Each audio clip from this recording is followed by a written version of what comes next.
Di tengah hutan yang lebat dan gelap, terdapat sebuah villa tua yang ditinggalkan. Orang-orang desa setempat mempercayai bahwa villa itu dihuni oleh arwah gentayangan yang haus darah. Namun, ada seorang penjelajah bernama Alex yang tidak percaya pada cerita-cerita supranatural. Ia memutuskan untuk menjelajahi villa itu sendiri. Seiring matahari terbenam, Alex tiba di depan villa yang tampak seperti rumah terabaikan selama berabad-abad.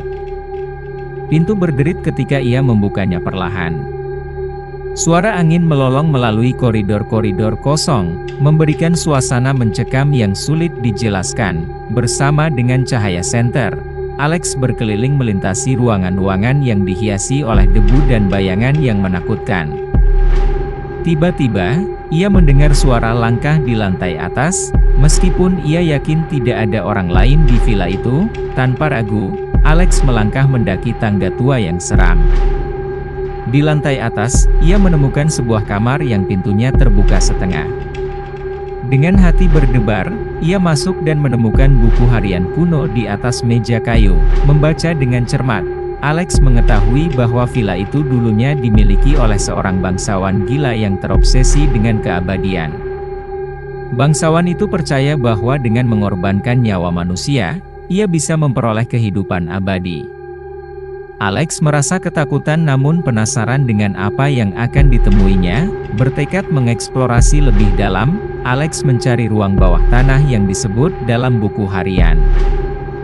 Dengan hati-hati, ia menemukan pintu tersembunyi yang mengarah ke sebuah terowongan gelap. Terowongan itu penuh dengan tikus-tikus yang bersiul dan bayangan yang menggerak-gerak. Saat Alex mencapai akhir terowongan, ia menemukan ruangan misterius dengan dinding yang dihiasi oleh lukisan aneh dan lilin-lilin menyala. Di tengah ruangan, terdapat sebuah altar dengan pahatan iblis yang menakutkan. Alex merasakan kehadiran yang tidak terlihat di sekitarnya. Tiba-tiba, sebuah suara mendalam bergema di seluruh ruangan, "Kau yang berani memasuki tempat ini, siapkan dirimu untuk konsekuensinya." Tak lama setelah suara itu menggema, lilin-lilin padam dengan sendirinya, menyelimuti ruangan dalam kegelapan total. Alex mencoba menyalakan senternya, namun sia-sia.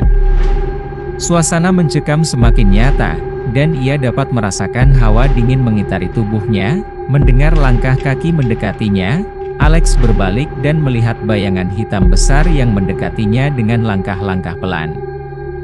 Dia mencoba mundur, tetapi langkahnya terasa berat, seolah-olah ditarik oleh kekuatan tak terlihat.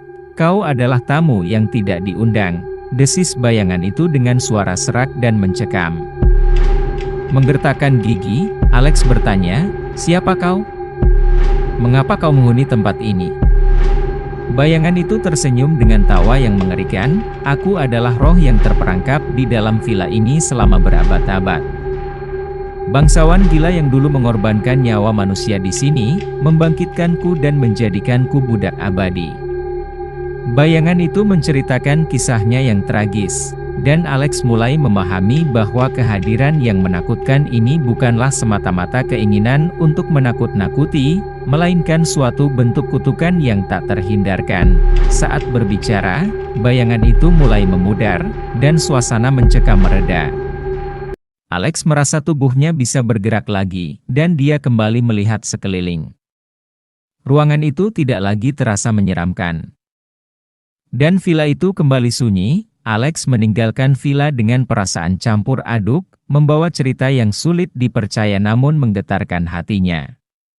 Sejak hari itu, ia menjadi lebih waspada terhadap keberadaan yang tak terlihat dan lebih menghargai kehidupan di dunia ini. Hingga kini, villa tua itu tetap berdiri sebagai saksi bisu dari masa lalu yang kelam, dengan kisah bayangan yang tetap menghantui.